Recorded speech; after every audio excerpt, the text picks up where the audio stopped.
मुझे ये समझ नहीं आ रही कि प्राइम मिनिस्टर साहब ने ये नोटिस किसके खिलाफ लिया, क्योंकि अभी थोड़ी देर पहले मैं एक वो देख रहा था नोटिफिकेशन इस हवाले से, वो वजारत पार्लिमानी अमूर का है, जिसमें ये इनकी अप्रूवल दी गई है। तो कैबिनेट की अप्रूवल के बगैर तो नहीं हो सकता। ये रात के अंधेरे में कौन कर गया, मेरे प्राइम मिनिस्टर साहब को पता ही नहीं है। एक तो मुझे ये बात समझ में नहीं आ रही, ये कोई समझा दे, कोई समझदार आदमी, शायद मैं कम समझ हूँ। और मज़े की बात ये है दुआ कि वो उस नोटिफिकेशन अगर वो ठीक है, वो उसकी तस्दीक कभी मैं नहीं कर सकता। ये तनख्वाहें आपको 100% है, 100% वही है। कब से बढ़ी हैं? ये 1 जनवरी से बढ़ी हैं। मतलब ये साथ इनको एरियर्स भी देने हैं। अब आपको समझ आई कि ये वो जो कहते हैं ना हमने कर्ज लिया, ये कर्ज किसके लिए लिया जाता है? इनके लिए। हमारे लिए ये कर्ज नहीं लिया जाता, हमें निचोड़ने के लिए ये कर्ज लिया जाता है कि ये जो कर्ज पूरा करना है ये आपने पूरा करना है और हम पूरा कर रहे होते हैं। इन्होंने सिर्फ अयाशियां करनी होती हैं। वो जो ख्वाजा साहब फरमा रहे हैं, वो हाफिज नईम कह रहे थे कि ख्वाजा साहब की भी वैसे समझ नहीं आती वो किसके साथ है, पार्लियामेंट के साथ है या अपोजिशन के साथ है। लेकिन अच्छी बात है, आमिर बिल्कुल ठीक कह रहे थे कि अगर एक वजीर भी हैं, वो ज़ाहिर है उनकी भी तो तनख्वाहें ज़्यादा हुई हुई हैं, बढ़ी हुई हैं, और अरकान पार्लियामेंट की बढ़ी हुई हैं, वो उस पर शायद उनको इतना एतराज़ नहीं है। लेकिन चेयरमैन सेनेट और स्पीकर की तनख्वाहों पे उन्हें एतराज़ हुआ है कि जी ये नहीं बढ़नी चाहिए थी। सही। आप देखती नहीं कि हालात जो मर्जी हों, ज़र मुबादला के ज़खायर जितने मर्जी काम हों, हमारे हुक्मरानों के, ये ब्यूरोक्रेट्स के, ये जो स्टेट एंटरप्राइजेज हैं, इनके सरबराहान के दौरे ही ख़त्म नहीं होते। और अपने लिए इनके पास बहुत पैसा अब तो खैर से दौरे आ गए हैं ना, डॉलर्स IMF ने भी दे दिए। अब तो और ज़्यादा ईजी हो गया कि यार निकलो, अयाशी करो, और किसी उससे मिलने जाना है, फैमिली से मिलने जाना है, सरकारी दौरा, पूरी फैमिली वो बेलारूस पहुंच जाती है, वो भांजे भतीजियां बेटे बेटियां सारे उसमें शरीक होते हैं। ज़ाहिर है क्या फ़र्क पड़ता है यार, जब कौमी ख़जाना है। और मुझे याद है, मैं अपने कायद की बातें नहीं भूला करता। वो एक दफ़ा वो पेट्रोल इंटरनेशनल उस पर महंगा हुआ था मार्केट में, तो उन्होंने कहा था हम अपनी जेब से ये पैसे दे रहे हैं। तो जो हुक्मरान कौमी खजाने को अपनी जेब समझते हों, उनसे और आप क्या तवक्को कर सकती हैं? और क्या मतलब, मैं लतीफ़े सुन रहा हूँ ये जब से बजट अनाउंस हुआ है, ये जो भी आमिर हवाला दे रहे थे वजीर खजाना साहब का, कि जी वो ये तय हो गया हुआ था कि 39,000 मिनिमम वेज होनी है, मिलती है ना नहीं मिलती वो अलहदा बहस है। लेकिन वो कि जी से वो उन्होंने सनतकारों ने और कारोबारी हजरात ने कहा कि जी नहीं, आपने नहीं बढ़ानी। कोई यार खुदा का खौफ करो, वो हमारे लिए IMF कम है? कि इन लोगों से भी आप पूछ के आप बनाओगे बजट? कि मतलब ये कहेंगे कि बढ़ा दो और बढ़ा देंगे, ये कहेंगे नहीं बढ़ाएंगे तो नहीं। ओ भाई, एक बैंक चलाना और बात है, मुल्क चलाना इंतहाई डिफरेंट बात है। लेकिन जाहिर है मंजूर नजर लोगों के लिए हम जो मर्जी कहते रहे, ठीक है, ऐसी सिस्टम चलना ही है। जी फैसल साहब,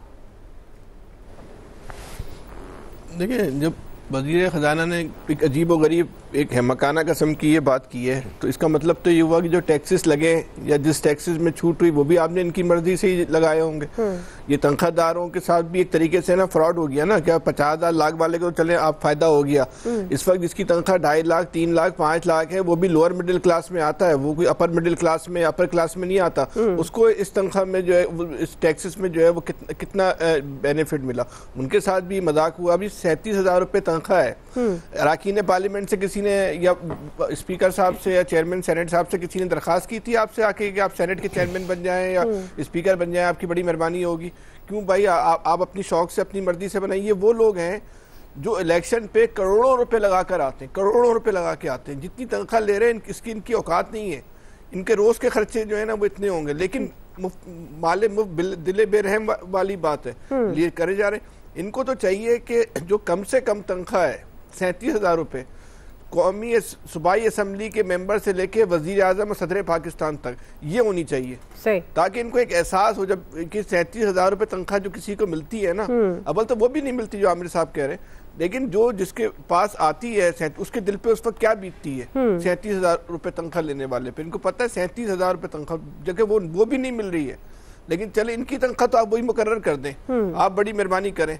इस मुल्क की सियासत में बहुत अच्छे और बाकिरदार लोग भी रहे। मैं आपको एक सी मिसाल दूं कि कराची के एक नादिम थे नेमतुल्लाह खान साहब, उनकी तनख्वाह उन्होंने अपने पूरे 4 साल दौर में नहीं निकलवाई और रिटायरमेंट के बाद जो है निजामत से फारिग होने के बाद अपनी पूरी तनख्वाह जो है वो 16 लाख रुपए उनकी बनती थी, वो जिला फंड में उन्होंने जो है ना वो अतिया कर दी थी। तो पाकिस्तान की सियासत में जो है ना वो ऐसे किरदार भी रहे। एक किरदार जो है इस वक्त हम ये इन लोगों की शक्ल में देख रहे हैं कि जहाँ से भी मौका मिले जो है वो लूट ले।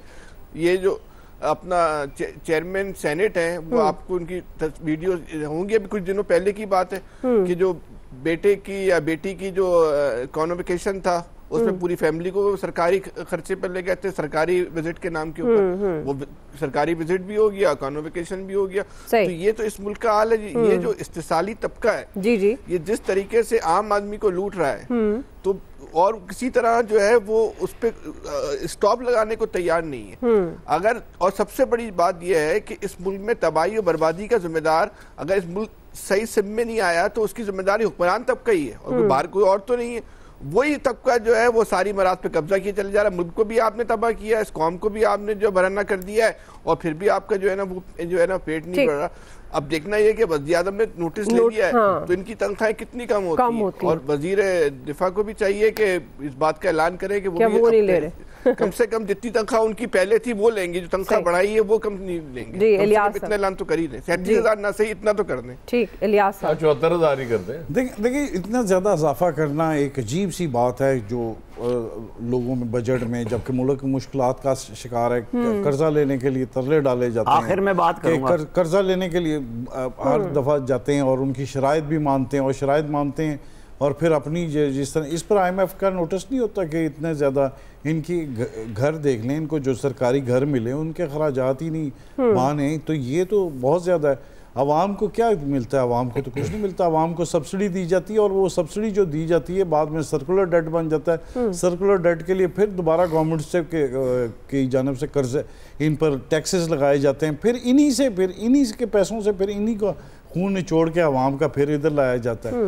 तो इनके साथ तो जो अब किया गया है कि इतना ज़्यादा बढ़ा दिया गया, ये कौन देगा, किस तरह करेगा? प्राइम मिनिस्टर का नोटिस लेना अजीब सी बात है कि उनको पता ही नहीं चला कि उनके नीचे क्या हो गया, उनके नीचे ये लोग क्या कर रहे हैं। कैबिनेट ने अप्रूवल दी है कि प्राइम मिनिस्टर साहब उसके यानी कि बैठे हुए हैं, तो ये जो 500 गुना इजाफा, इस पर तो देखना चाहिए। फाइनेंस मिनिस्टर साहब को हैरानगी होनी चाहिए कि यार 500 गुना जो इजाफा कर रहे हैं वो डिफेंड करने के पे लगे हुए हैं, बजाय कोशिश कर रहे हैं बजाय बड़ी 2016 से बजाय कि वो चाहते कि आप देखें एरियर भी इनको दिए जा रहे हैं, सब कुछ मिल रहे हैं, इनकी गाड़ियों का पेट्रोल अनलिमिटेड, हर चीज़ अनलिमिटेड इनको मिलते हैं, अखराजात वगैरह, बाहर के टूर वगैरह वो तो है, सब कुछ है।